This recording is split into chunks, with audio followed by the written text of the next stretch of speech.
be comfortable for being who you are. Kasi kung hindi ka komportable sa sarili mo, how they can be comfortable sa'yo? Hindi magiging komportable ang babae sa'yo kung ikaw mismo hindi ka komportable sa sarili mo. Hey, what's up mga ropa? Magandang umaga sa inyong lahat. Ito po ang inyong lingkod. Suplado mo to. Okay mga ropa, may papaparinig ako sa inyo. Pakinggan nyo to.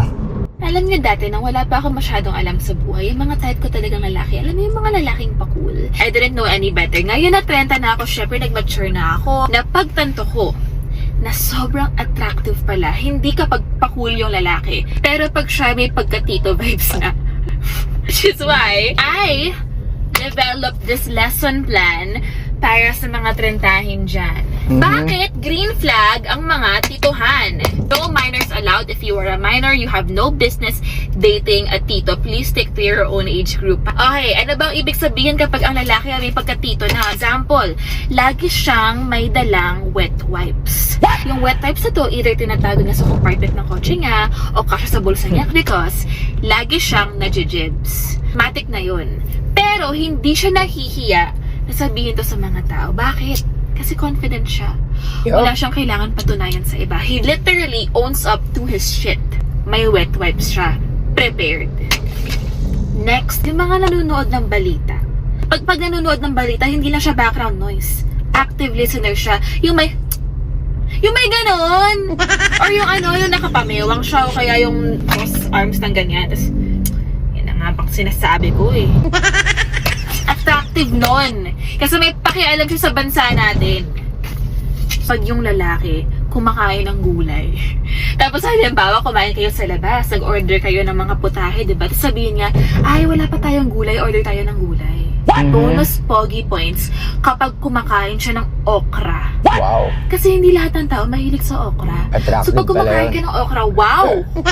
Legit, Wow. kanin, okra. Tapos gagawa Tas may siya ng bagoong. sausawan, suka na may bawang, onting sili. Siya nagtimpla mismo nun. Sarap. Signifies na health conscious ka, kaya mong maging kontento sa simple lang. Nakakilig din kapag after nung kumain, tapos nabusog kayo, sasabihin ng lalaki, tara maglakad-lakad tayo para matunawan tayo. He cares about Tito talaga. Finally, kinikilig din ako kapag yung mga, alam mo yung mga lalaki, diba nag-drive sila, tapos may na-meet silang guard, kunwari village guard, or yung guard sa mall parking, yung papasok ka na, kunwari mag-drive kang ganyan, tapos may barricade, diba? Tapos bago ka pumasok, gano'n ka, ang cute kaya nun kasi ibig sabihin, marunong kang makipag kapwa-tao. This is my case on why Tito Hans are hot. Goodbye fuckboys, goodbye mga pa-cool boys, Tito Hans are the new hot. Okay mga ropa, sa tingin nyo, ano napansin nyo sa lahat ng sinabi niya? Ano yung pinaka takeaway nyo dun? Bukod dun sa sinabi niya na confident na yung lalaki sa sarili niya kasi nga tituhan na siya. Kung sa babae, trentahin, sa lalaki, tituhan. Ano sa tingin nyo, bakit attractive yung mga tituhan ng mga kalalakihan? Isa lang nakita ko, mataas yung self-esteem niya. Why? Kasi hindi niya kailangan mag-pretend eh. Hindi niya kailangan magpa-cool para magustuhan siya ng ibang tao. At di sinasabi ko sa inyo madalas mga ropa, be fucking mysterious. Diba? Pag wala kang pakialam sa mga kababaihan most of the time, or yung hindi mo sila piniplease, or you don't care kung ano man yung mga bagay na gusto nila, you only care sa mga ginagawa mo at sa mga gusto mo, mas naiisip ka nila eh. Nagigets nyo? Mas may dating ka sa kanila. Mas na-stimulate mo ang emotions nila.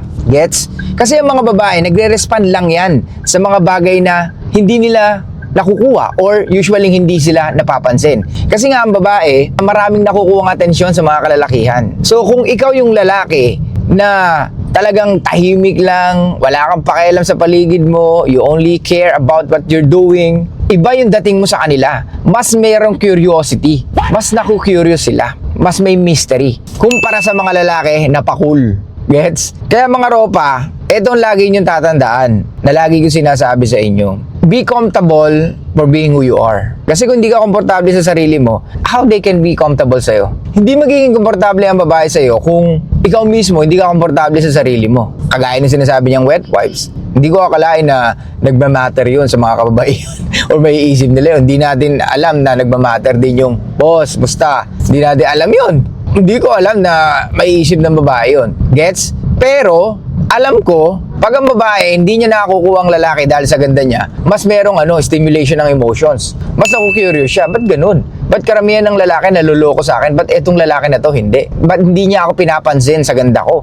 Bakit hindi niya ako kinakausap dahil sa ganda ko? So, ano mangyayari? Siya ngayon yung gagawa ng way para kilalanin ka. Siya ngayon yung gagawa ng way para alamin kung sino ka. Di ba?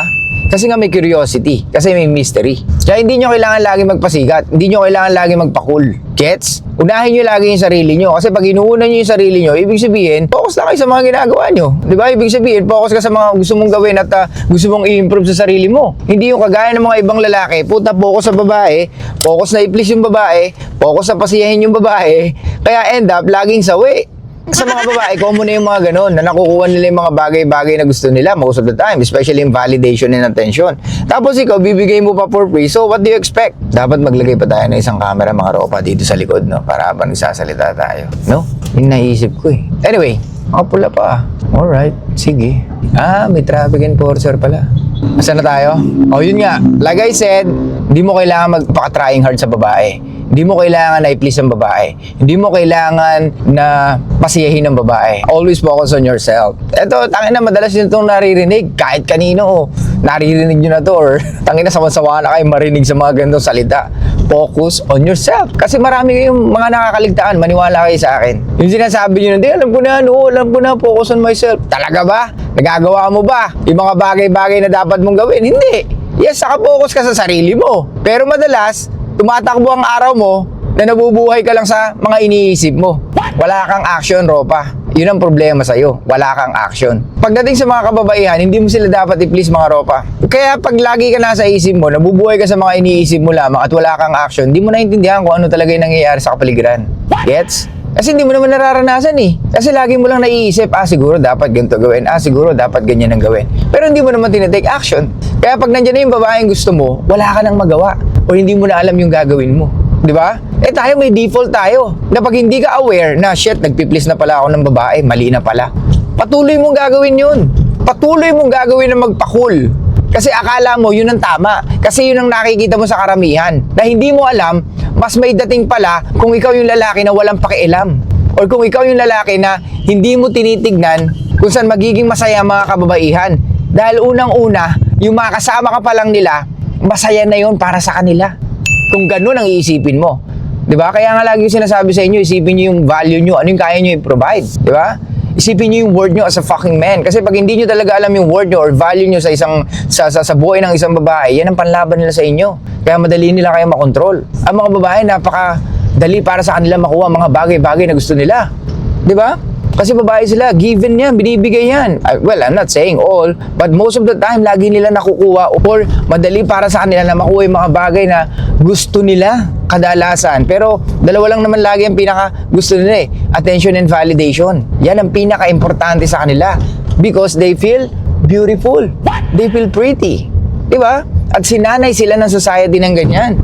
Ngayon, kung ikaw mismo, ibibigay mo yung palagi, anong pinagkaiba mo sa karamihang kalalakihan? Kaya ulitin ko, mga ropa, focus lang sa sarili. Gawin ang tama kahit mahirap para sa'yo. Kasi darating at darating yung point na magagamit mo yan at marirealize mo na dapat nga pala talaga nakapokus ako sa sarili ko. Kasi babae na mismo lalapit sa'yo eh. Dahil nga curious sila kung anong ginagawa mo. Dahil nga may mystery sa mga ginagawa mo. Ang babae, gustong-gusto nila na malaman kung sino ka, anong ginagawa mo, bakit attractive ka, or bakit yung mga simple gesture mo na-appreciate nila. Okay, continue natin, mga ropa. Show love, peace out, and be pa ang mysterious, mga ropa.